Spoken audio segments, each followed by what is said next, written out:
Kate Morrison wiped the sweat from her forehead as she carried another heavy tray of food across the busy restaurant. The Stellar Cafe was always crowded during lunchtime. Aliens from dozens of different planets came here to eat and do business. Most of them barely looked at her. To them, she was just another human worker. She had been working here for 2 years now. The pay was not great, but it was enough to help her sick brother back on Earth. He needed expensive medicine that their family could not afford. Kate sent most of her money home every month. She lived in a tiny room above the restaurant and ate leftover food from the kitchen. Today felt different somehow. Kate noticed more dragon guards than usual walking around the space station. Dragons were the most powerful species in this part of the galaxy. They ruled over many planets and considered themselves better than everyone else. Most dragons would not even speak to humans directly. The dragons were tall and covered in shiny scales. They had large wings and could breathe fire. Their eyes glowed different colors depending on their mood. When they were angry, their eyes turned red. When they were calm, their eyes were usually blue or green. Kate tried to stay out of their way. She had heard stories about what happened to humans who annoyed dragons. Some disappeared forever. Others were sent to prison planets where no one ever came back from. As she was cleaning tables in the back section of the restaurant, Kate heard a small crying sound. It was coming from behind the large garbage containers in the alley. She looked around to make sure no one was watching, then went to investigate. Behind the containers, she found a small dragon. He was much smaller than the adult dragons she usually saw. This one was just a baby, maybe the size of a large dog. His scales were a beautiful silver color, but something was wrong with his wings. They were twisted and bent in a strange way. The little dragon was shaking and crying softly. Kate knelt down slowly. She did not want to scare him more than he already was. "Hey there, little one," she said in a gentle voice. "Are you lost?" The baby dragon looked up at her with bright blue eyes. Tears were running down his small face. He tried to move his wings, but could not seem to make them work properly. Kate could see that he was hurt and scared. Without thinking about the danger, Kate reached out her hand. The baby dragon sniffed it carefully, then moved closer to her. He was cold and shivering. Kate gently picked him up and held him against her chest. He was heavier than she expected, but she managed to carry him. "You must be hungry," she said, walking back toward the restaurant. "Let me get you something to eat." Kate brought the baby dragon to the small break room behind the kitchen. She set him down on a soft chair and gave him some water in a bowl. Then she went to get some food from the kitchen. She was not sure what dragons ate, so she brought a little bit of everything: meat, bread, and fruit. The baby dragon ate hungrily. Kate noticed that he had trouble reaching the food because of his wings. She helped him by moving the bowls closer. She also found some old towels and made a comfortable bed for him in the corner of the room. While he ate, Kate examined his wings more carefully. They were definitely not normal. It looked like he had been born this way rather than injured. She wondered if that was why he was alone and scared. Maybe other dragons did not want him because he was different. "What is your name?" Kate asked softly. The baby dragon looked at her but could not speak human language.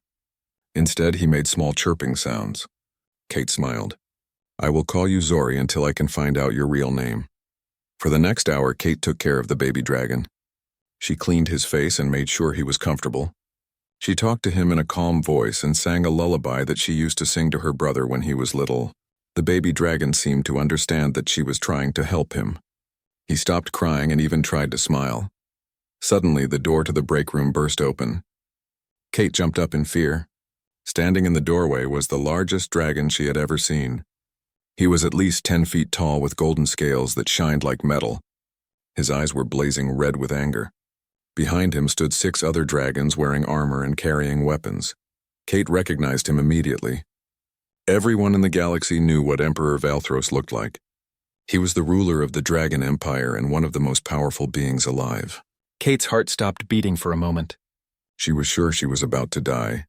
The Emperor looked around the room until his eyes found the baby dragon. His angry expression changed to relief. The baby dragon made happy chirping sounds and tried to move toward the Emperor. "Zorian," the Emperor said in a deep voice, "I have been looking everywhere for you." Kate realized that the baby dragon was actually a prince. She had been taking care of the Emperor's own son. She quickly stepped back and bowed her head. "I'm sorry, Your Majesty. I found him crying behind the garbage containers. I just wanted to help." Emperor Velthros walked slowly toward his son.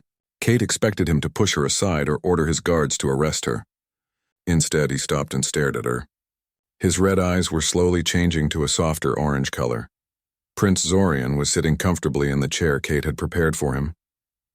He looked happy and content. There were no more tears on his face. The Emperor could see that his son had been well cared for. The little dragon was clean, fed, and safe. "You helped him," the Emperor said quietly. It was not a question, Kate nodded. He was scared and hungry. "I could not just leave him there." The Emperor continued to stare at her. None of his guards moved. The room was completely silent except for the small happy sounds that Prince Zorian was making. Kate had never been this close to a dragon before, especially not the Emperor himself. "What is your name, human?" the Emperor asked. "Kate Morrison, Your Majesty." Emperor Velthros looked at his son again, then back at Kate.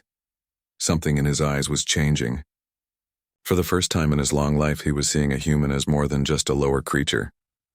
"Thank you, Kate Morrison," he said finally. "You have done something very important today." Emperor Velthros could not stop thinking about what he had seen. For 3 days after finding his son with the human Waitress, he stayed on the space station instead of returning home. His advisors were confused and worried. Dragons never stayed in places like this for so long. The Emperor told his guards to watch Kate Morrison from a distance. He wanted to know more about this human who had shown such kindness to Prince Zorian. What he learned surprised him even more. Kate worked 12 hours every day at the restaurant. She was always polite to customers even when they were rude to her. She shared her food with homeless people who lived on the station. When a young alien child got lost, she helped him find his parents. She never asked for anything in return. The Emperor also learned about her brother on Earth. Kate sent almost all her money home to pay for his medicine. She lived on very little so that her family could have more. This was not something the Emperor understood. In dragon culture, the strong took care of themselves first. On the 4th day, Emperor Velthros made a decision that shocked everyone. He went back to the restaurant, but this time he was alone. He had changed his appearance using dragon magic to look like a regular dragon citizen. His golden scales were now dark green, and he was much smaller than usual. Kate was serving lunch when she saw him. She did not recognize him as the Emperor. To her, he was just another dragon customer who wanted food. "Good afternoon," Kate said with a smile. "Would you like a table for one?" The Emperor nodded. Kate led him to a quiet table in the corner. She brought him a menu and some water. The Emperor watched her carefully. She moved with confidence and grace, even though she was much smaller than the dragon customers around her. "Excuse me," the Emperor said when Kate came back to take his order. "I heard that you helped a lost dragon child a few days ago." Kate looked surprised. "Yes, I did. He was just a baby and he was scared." "Is he okay?" "He is fine," the Emperor said. "His father wanted me to thank you." Kate smiled. "I am glad he is safe. He was such a sweet little one. His wings were hurt, but he was still so brave." The Emperor felt something strange in his chest when she said this. No one in his own court had ever called Prince Zorian brave. Most dragons saw the prince's disability as a shame to the royal family. They avoided talking about him or pretended he did not exist. "What did you think about his wings?" the Emperor asked carefully. Kate sat down in the chair across from him. The restaurant was not busy at the moment, so she had time to talk. "I think he was born that way. It must be hard for him, but there are ways to help. On Earth, we have many people with disabilities who live happy lives. They just need some extra support." The Emperor had never heard anyone talk about disability this way. In dragon society, weakness was something to hide or fix. Dragons who could not fly were often sent away from their families. They were not allowed to have important jobs or marry into good families. "Do you really think he could be happy?" the Emperor asked. "Of course," Kate said without hesitation. "Being different does not mean being less valuable." That little dragon was smart and kind. I could see it in his eyes. He just needs someone to believe in him. The Emperor stayed at the restaurant for 2 more hours. He and Kate talked about many things. She told him about her brother, who could not walk but was very good at art and music. She talked about her friend who was blind but could speak 6 languages. She shared stories of humans who had overcome great challenges. For the first time in his life, the Emperor began to question everything he had been taught. Maybe dragons were wrong about humans. Maybe they were wrong about many things. Over the next week, the Emperor came to the restaurant every day. He always looked like a different dragon, but Kate treated him the same way each time. She was friendly and helpful to everyone, no matter what they looked like or where they came from. The Emperor learned that Kate had been saving money for something special. She wanted to buy a wheelchair for her brother that would help him move around better. She had been working extra hours for months to earn enough money. One day, the Emperor brought up Prince Zorian again. "That dragon child you helped," he said. "What if his father wanted you to spend more time with him? Would you be willing?"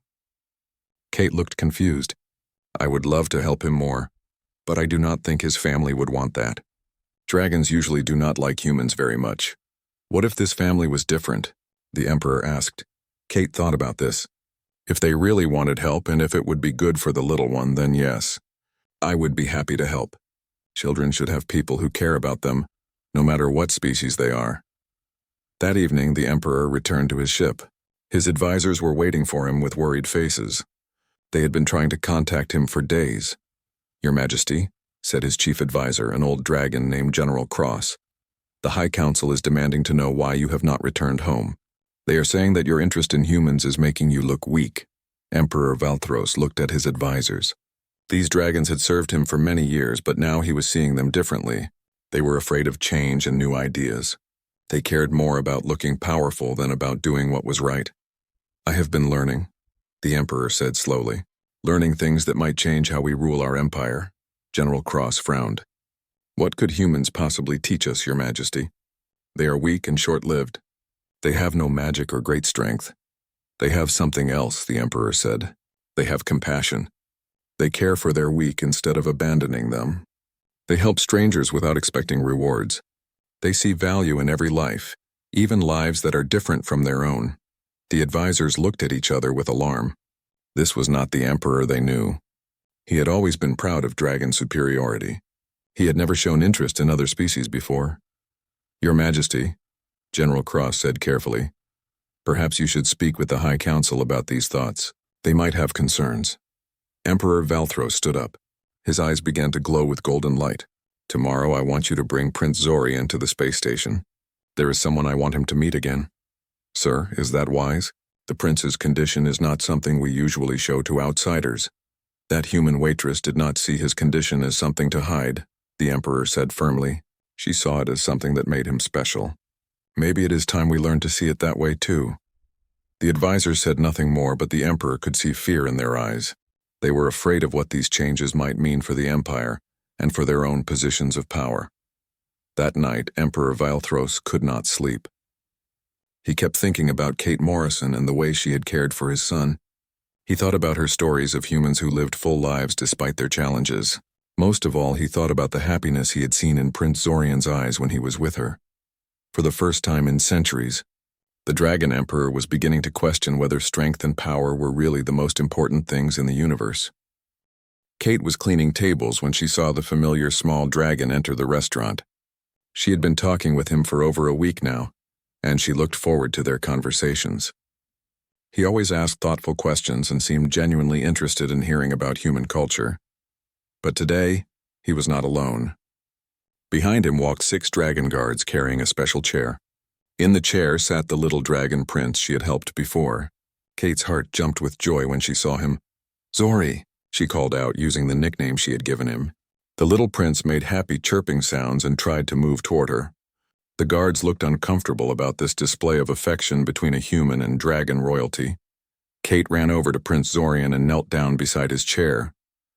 "I have missed you so much," she said softly. "How are you feeling?" The regular dragon customer she had been talking to walked up behind her. "His name is actually Prince Zorian," he said, "and his father sent him here to see you again." Kate looked up in surprise. "His father let him come back? I thought noble dragons did not like their children spending time with humans." "This father is different," the dragon said. "He has been thinking about what you said, about how being different does not mean being less valuable." Kate smiled and turned back to Prince Zorian. Over the past week, she had been learning some simple dragon language from library books. "Hello, Prince Zorian," she said in broken dragon speech. "I am happy to see you again." The little dragon's eyes grew wide with surprise. He responded in dragon language, speaking slowly so Kate could understand. He was telling her that he had missed her too. For the next several hours, Kate spent time with Prince Zorian. She showed him games that could be played without flying. She taught him how to draw pictures with colored pencils. She told him stories about brave people on Earth who had overcome great challenges. The regular dragon customer watched everything carefully. Kate noticed that he seemed very interested in how she interacted with the prince. Sometimes she caught him staring at them with an intense expression. During a quiet moment, Kate sat down next to the dragon. "Can I ask you something?" she said. "You seem to know a lot about Prince Zorian's family. Are you a friend of his father?" The dragon was quiet for a long moment. Then he said, "What would you think if I told you that his father was not what you expected?" Kate thought about this. "I would say that everyone can surprise you if you give them a chance. Even the most powerful dragons might have good hearts underneath.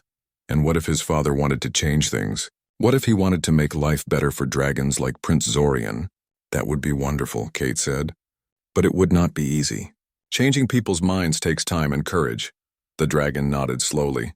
"Yes, it would take great courage. And it would be dangerous. Many dragons would not like these changes." That evening, Kate was getting ready to close the restaurant when something unexpected happened. The dragon she had been talking to suddenly began to change. His dark green scales turned golden. His body grew larger and more powerful. His eyes began to glow with inner light. Kate stepped backward in shock. Standing before her was Emperor Valthros himself. She had been talking to the most powerful being in the galaxy for over a week without knowing it. "Your Majesty," Kate whispered, dropping to her knees. "I'm so sorry. I did not know. Do not apologize," the Emperor said gently. "You treated me with respect when you thought I was just an ordinary dragon. That tells me everything I need to know about your character." Kate was shaking. She had heard stories about what happened to people who accidentally insulted the Emperor. But when she looked up at him, she did not see anger in his eyes. She saw something else, something that looked almost like sadness. "Why did you pretend to be someone else?" Kate asked. "Because I needed to know the truth about you," Emperor Valthros said. "I needed to see if your kindness was real, or if you were just trying to impress my family." The Emperor sat down in one of the restaurant chairs. It looked strange to see such a powerful being in such an ordinary place. "Kate Morrison, I need to tell you something important. The way you cared for my son has changed everything for me." Kate listened as the Emperor explained how dragon society worked. He told her about the laws that kept humans and dragons apart. He described how disabled dragons were treated as shameful secrets. He talked about the pressure he faced to maintain these old ways. "But when I saw Zorian with you," the Emperor continued, "I saw him truly happy for the first time in his life. You did not see his disability as something to fix or hide. You saw it as just one part of who he is." Kate found her courage and spoke up. "Your Majesty, Prince Zorian is a wonderful child. He is smart and kind and brave. His wings do not change any of that." "I know that now," the Emperor said, "but convincing my empire will not be easy. For centuries, dragons have believed that we are superior to all other species. They think that weakness of any kind is shameful." The Emperor stood up and walked to the window. Outside, Kate could see dragon ships and space stations stretching across the galaxy. "I want to change these laws," he said. "I want to create a place where my son can be accepted for who he is. But doing this will make many dragons angry." Kate thought about her own brother and all the challenges he had faced. "Change is always hard," she said. "But the right thing to do is usually worth fighting for." The Emperor turned back to her. "I have a request to make. It is something that has never been done before in dragon history." Kate waited nervously. "I want you to become Prince Zorian's official companion and teacher," the Emperor said. "I want you to help him learn and grow. I want you to show other dragons that humans and dragons can work together." Kate's mind raced. This was an incredible opportunity, but it was also terrifying.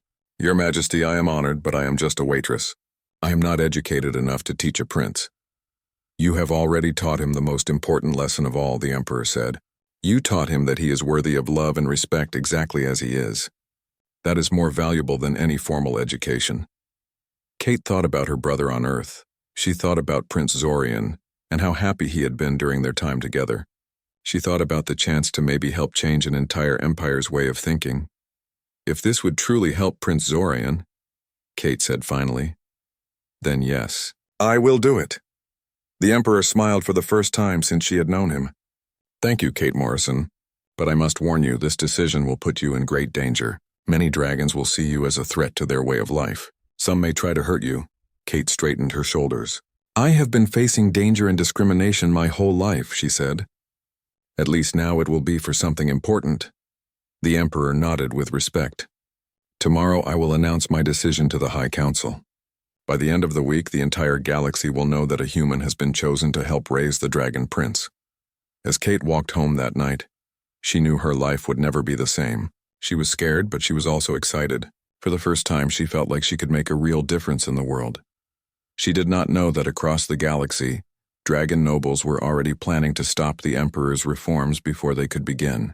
The battle for Prince Zorian's future and the future of the entire empire was about to begin. The Dragon High Council chamber had never seen such chaos.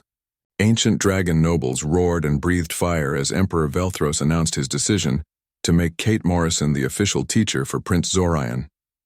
Some dragons were so angry that their scales turned bright red and their eyes blazed like suns. "This is madness," shouted Duke Vorthak, one of the oldest council members. "A human teaching dragon royalty? It goes against every tradition we have." "Traditions can be changed," Emperor Velthros said calmly, "especially when they cause harm to our own children." General Cross stood up from his seat. "Your Majesty, the people will not accept this. Dragons across the Empire are already talking about rebellion. They say you have been poisoned by human weakness." The Emperor's eyes began to glow with dangerous light. "Are you questioning my judgment, General?" "I am concerned for your safety, Your Majesty," General Cross replied carefully. "And for the safety of the Empire." For 3 days the arguments continued. Half the council supported the Emperor's reforms, while the other half demanded that he return to the old ways. Outside the palace, protests were growing larger each day. Some dragons carried signs saying, "Keep dragons pure and humans go home." Meanwhile, on the space station, Kate was facing her own challenges. News of her appointment had spread quickly through the human community. Many humans were afraid of what this meant for them. "Kate, this is crazy," said her friend Lisa Carter, another human worker on the station. "You cannot trust the dragons.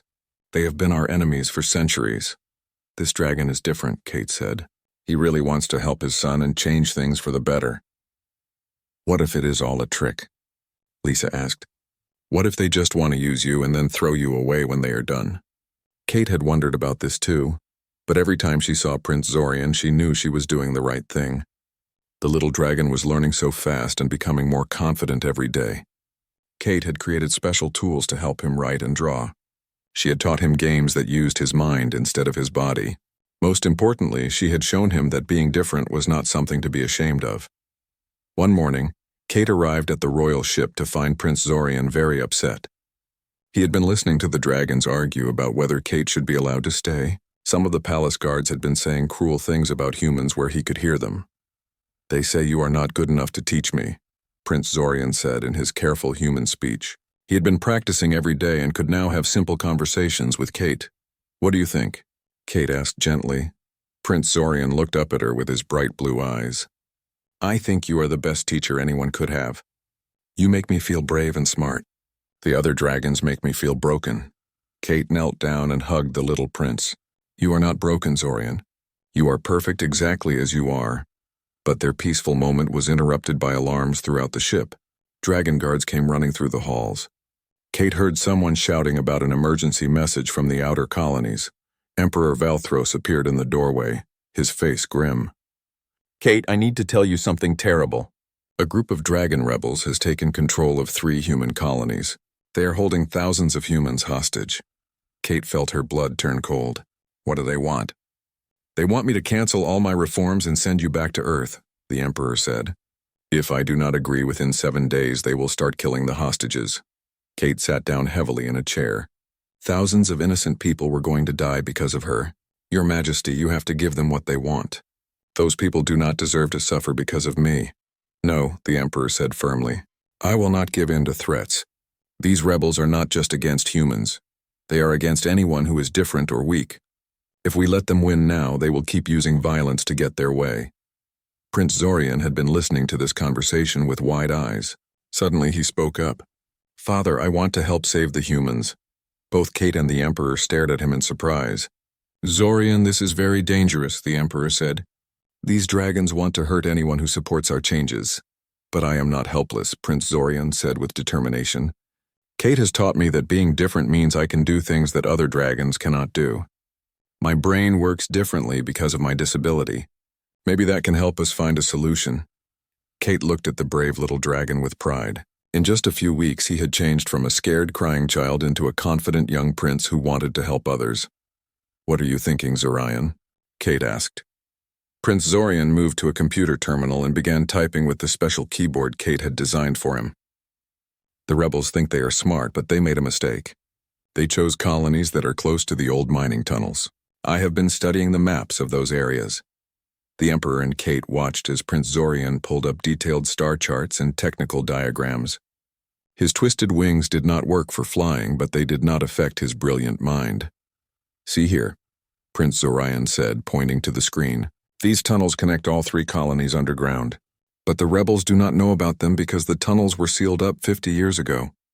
If we could open them again, we could send rescue teams to save the hostages without the rebels seeing us coming. Emperor Valthros studied the plans carefully. This could work, but it would be very risky.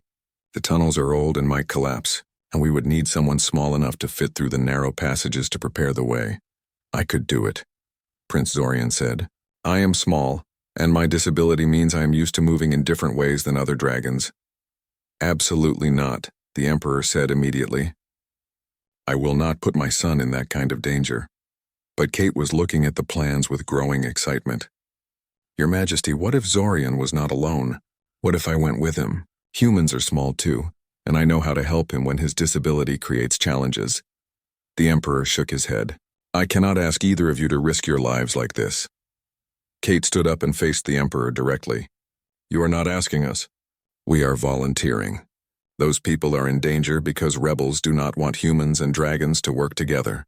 The best way to defeat them is to show that humans and dragons can do amazing things when they help each other. Prince Zorian nodded eagerly. Kate is right, Father. We can prove that being different makes us stronger, not weaker. The Emperor looked at his son and the human woman who had changed both their lives.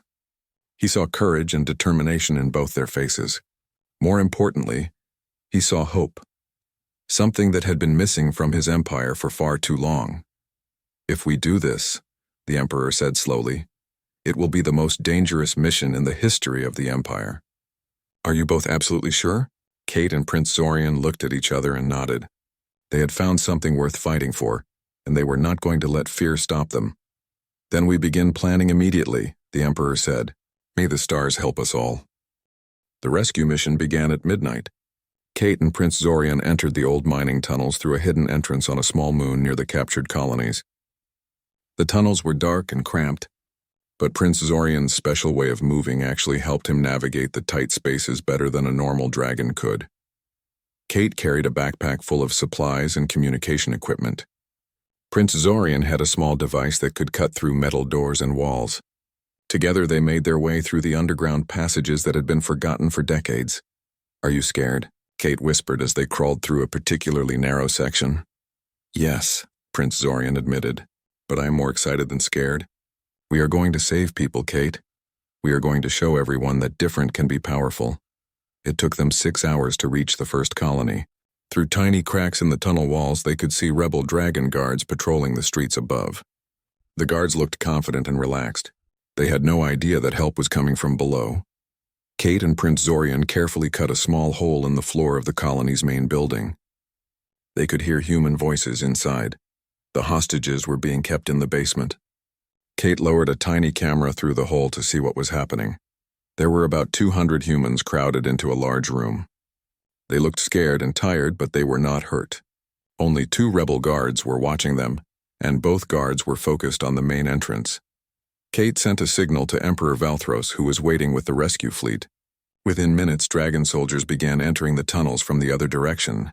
They moved quietly through the passages that Kate and Prince Zorian had already cleared. The rescue of the first colony went perfectly. The dragon soldiers surprised the rebels from below while Kate helped guide the hostages to safety through the tunnels. By sunrise, all 200 humans were free and the rebel guards were captured. But the success of the first rescue made the remaining rebels more dangerous. When they learned what had happened, They became angry and desperate. The rebel leader, a dragon named Commander Blazer, sent a threatening message to Emperor Velthros. "Your human pet and your broken son have made us look foolish," Commander Blazer said. "But we still control 2 colonies. If you do not surrender to our demands immediately, we will start killing hostages every hour." Emperor Velthros was furious, but Kate and Prince Zorian convinced him to let them continue the mission. They knew they could save the remaining hostages, but they had to move faster. The second colony was more heavily guarded, but Kate and Prince Zorian had learned from their first experience. Prince Zorian used his excellent memory to map out every tunnel and passage. Kate used her small size to scout ahead and mark safe paths for the rescue teams. This time they discovered something unexpected. The rebels were not just holding humans hostage, they were also keeping several disabled dragons prisoner. These dragons had been supporters of the Emperor's reforms, and the rebels wanted to punish them for betraying their own kind. "We have to save them too," Prince Zorian said when he saw the dragon prisoners through the camera feed. Kate agreed. "Your father's message was that all beings deserve respect and freedom. That includes dragons and humans alike." The rescue of the second colony was more difficult. The rebels fought back harder, and there was a battle in the tunnels. But Kate and Prince Zorian worked together to help both human and dragon prisoners escape to safety. Prince Zorian's quick thinking and Kate's bravery saved dozens of lives. By the time they reached the third colony, news of their successes had spread across the galaxy. Dragons and humans everywhere were watching to see what would happen. Many dragons who had opposed the Emperor's reforms were starting to change their minds. They could see that Prince Zorian was not weak or shameful. He was a hero. The final battle took place at the largest colony. Commander Blazer had gathered all his remaining forces there, and he was determined to make a last stand. But he had made a crucial mistake. In his anger and desperation, he had revealed the true goal of the rebel movement. Kate and Prince Zorian discovered secret documents that showed the rebels' real plan. They were not just against humans. They wanted to eliminate all disabled dragons from the Empire. They believed that only perfect dragons should be allowed to live and have families. "They would have killed me eventually," Prince Zorian said quietly as he read the documents. "Even if Kate had never come into our lives, they would have found a way to get rid of me." This discovery changed everything. When Emperor Velthros shared the documents with the Dragon High Council, even the nobles who had opposed the reforms were horrified. The idea of killing disabled dragons went against the most basic dragon values of protecting family. The final rescue became a massive operation. Dragon soldiers who had previously questioned the Emperor's judgment now fought alongside human volunteers to save the hostages. Kate and Prince Zorian led mixed teams of dragons and humans through the tunnel system, working together like they had been partners for years. Commander Blazer was captured along with the last of his rebels. The hostages were freed, and the galaxy learned the truth about what the rebel movement really represented. They were not defenders of dragon tradition. They were extremists who wanted to hurt anyone who was different. In the months that followed, everything changed. The Dragon Empire passed new laws protecting the rights of disabled dragons and other species. Kate established the first integrated schools where dragon and human children could learn together. Prince Zorian became a symbol of hope for young beings who were different or disabled. Emperor Velthros officially adopted Kate as his daughter, making her a princess of the Dragon Empire. This was shocking to some dragons, but most of the Empire supported the decision. They had seen how Kate's courage and compassion had saved thousands of lives. 2 years later, Kate stood on the balcony of the royal palace, watching Prince Zorian play with a group of children in the garden below. Some were dragons, some were humans, and some were from other species entirely. Some of the children had disabilities, but that did not stop them from laughing and having fun together. Prince Zorian had grown into a confident young dragon who used his intelligence and creativity to solve problems throughout the Empire. He had invented new technologies to help disabled beings live better lives. He had also become one of the galaxy's youngest ambassadors, helping to create peace treaties between different species. Kate thought about her brother back on Earth. Thanks to the medical technology that dragons now shared freely with humans, he was healthier than he had ever been. He was studying to become a doctor so he could help other people with disabilities. Emperor Velthros joined Kate on the balcony. Do you ever regret leaving your old life behind? He asked. Kate smiled as she watched the children play. Never, she said. I came here to help one scared little dragon, and instead I found a whole new family and purpose. That scared little dragon changed an entire empire, the Emperor said.